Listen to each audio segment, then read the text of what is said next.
नमस्कार, तुम्हा सगळ्यांचं स्वागत आहे मुंबई तकमध्ये. पुण्यामध्ये घडलेल्या गँगरेप प्रकरणामध्ये आता पोलीस अधिक तपास करत आहेत आणि पोलिसांनी एक मोठं पाऊलसुद्धा उचललेलं आहे. पोलिसांनी आता आरोपीची माहिती देणाऱ्याला थेट 10 लाख रुपयाचं बक्षीस जाहीर केलेलं आहे. गेल्या काही दिवसांपासून पोलीस सगळ्या आरोपींचा शोध घेत आहेत, अनेक तांत्रिक विश्लेषण करत आहेत, परंतु अजूनही पोलिसांना कुठलाही क्ल्यू मिळालेला नाही आहे. त्यामुळे आरोपींचं रेखाचित्र जारी केल्यानंतर आता त्याची माहिती देणाऱ्याला, त्याच्या आरोपींबद्दल माहिती सांगणाऱ्याला पोलिसांनी आता थेट 10 लाखाचं बक्षीस जाहीर केलेलं आहे. पुण्यामधल्या गँगरेप प्रकरणामध्ये पोलीस कशा पद्धतीची कारवाई करतात, आत्तापर्यंत नेमकं काय घडलेलं आहे, हे सगळं या व्हिडिओच्या माध्यमातून समजावून घेऊयात. गेल्या गुरुवारी खरं तर पुण्यामध्ये एक धक्कादायक घटना घडली होती. पुण्यामधले एक तरुणी जो पुण्यातला बोबदेव घाट आहे, तिथं जी टेकडी आहे, त्या टेकडीवर फिरायला गेले होते. रात्रीच्या सुमारास पुणे कसं दिसतं हे पाहण्यासाठी तिथे गेले होते. तिथे गेलेले असताना तिथे काही तरुण होते. त्या तरुणांनी ह्या सगळ्यांना हटकलं, त्यांना मारहाण केली. तिचा जो मित्र होता त्या तरुणीचा, त्याला बेल्टनी बांधलं, त्याचे हात हे शर्टाने बांधले, त्याचे पाय हे बेल्टनी बांधले आणि त्यानंतर त्या नराधमांनी त्या तरुणीवर अत्याचार केला होता, तिच्यावर गँगरेप केला होता आणि त्यानंतर त्यांना सोडून देण्यात आलं होतं.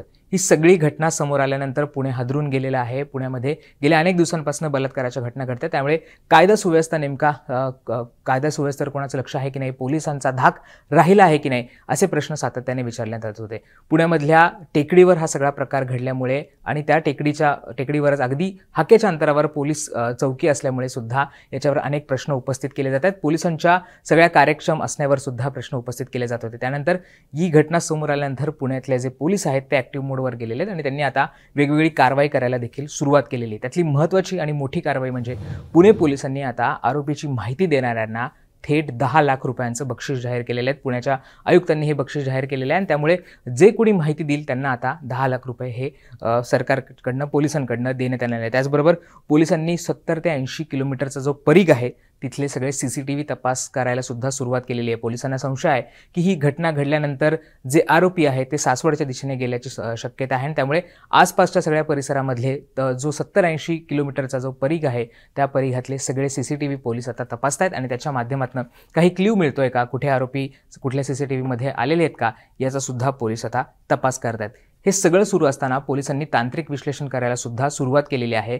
त्या भागामध्ये आलेल्या सगळ्या लोकांचे मोबाईल टॉवर्स असतील, त्यांची संभाषणं असतील, कोण त्या भागामध्ये येऊन गेलेले याचा सुद्धा तपास करायला सुरुवात केलेली आहे आणि पोलिसांनी जवळजवळ 3000 मोबाईल वापरकर्त्यांची माहिती ही संकलित केलेली आहे आणि त्याच्या आधारे त्याचं तांत्रिक विश्लेषण करून त्या भागामध्ये त्या रात्री त्या सुमारास नेमकं कोण आलं होतं, कोणाचा मोबाईल तिथे चालू होता, कोणाचं टॉवर लोकेशन कुठे दिसतंय, या सगळ्याचा आधार घेऊन सुद्धा आरोपींचा शोध हा पोलिसांकडनं घेतला जातोय.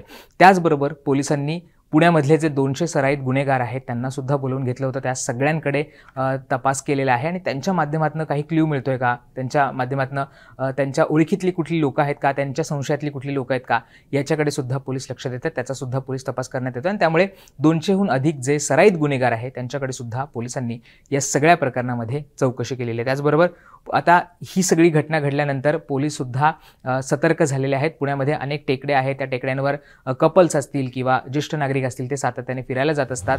त्यामुळे टेकड्यांवरची सुरक्षा हा सुद्धा एक महत्त्वाचा प्रश्न उपस्थित झालेला आहे. कारण गेल्या अनेक दिवसांमध्ये बाणेरची टेकडी असेल किंवा इतर ज्या टेकड्या असतील त्याच्यावर सुद्धा लूटमारीच्या घटना घडल्या होत्या, धमकावण्याच्या घटना घडल्या होत्या, जे कपल्स येतात त्यांना मारहाण करण्याची घटना सुद्धा घडल्या होत्या. त्यामुळे आता या सगळ्या टेकड्यांवर सुद्धा पोलीस आता सर्च लाईट बसवणार आहे. त्याच्या माध्यमातून जी तिथली हालचाल आहे, तिथे कोण येत आहे, कशा पद्धतीच्या कारवाई सुरू आहेत, यावर सुद्धा पोलीस लक्ष देणार आहेत. कारण या सगळ्या टेकड्यांवर रात्रीच्या सुमारास दारू पार्ट्या चालतात, अनेक जे अंमली पदार्थ आहेत त्याचं सुद्धा सेवन सुरू असल्याचं सुद्धा अनेक प्रकरणांमधनं समोर आलं होतं. त्यामुळे आता या सगळ्या टेकड्यांवर पोलीस सर्च लाईट सुद्धा लावणार आहेत आणि त्याचबरोबर सायरन सुद्धा बसवले जाणार, जेणेकरून जर एखादी व्यक्ती तिथे अडचणीत असेल तर ती सायरन वाजवू शकते आणि पोलिसांना त्याच्या संदर्भातले सतर्क सुद्धा करू शकते. याचबरोबर या सगळ्या टेकड्यांवर पोलीस आता गस्त देखील घालणार आहेत.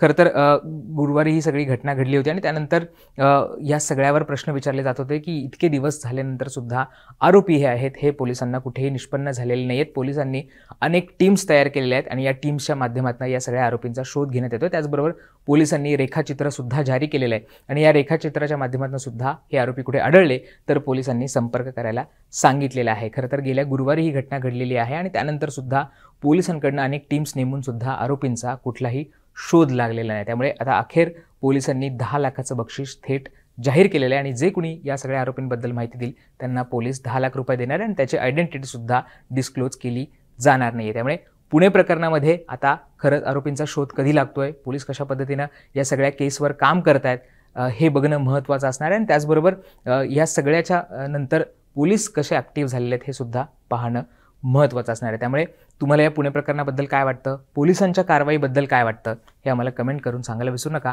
आणि अजूनही तुम्ही मुंबई तकला सबस्क्राईब केलं नसेल तर ते सुद्धा करायला विसरू नका. धन्यवाद.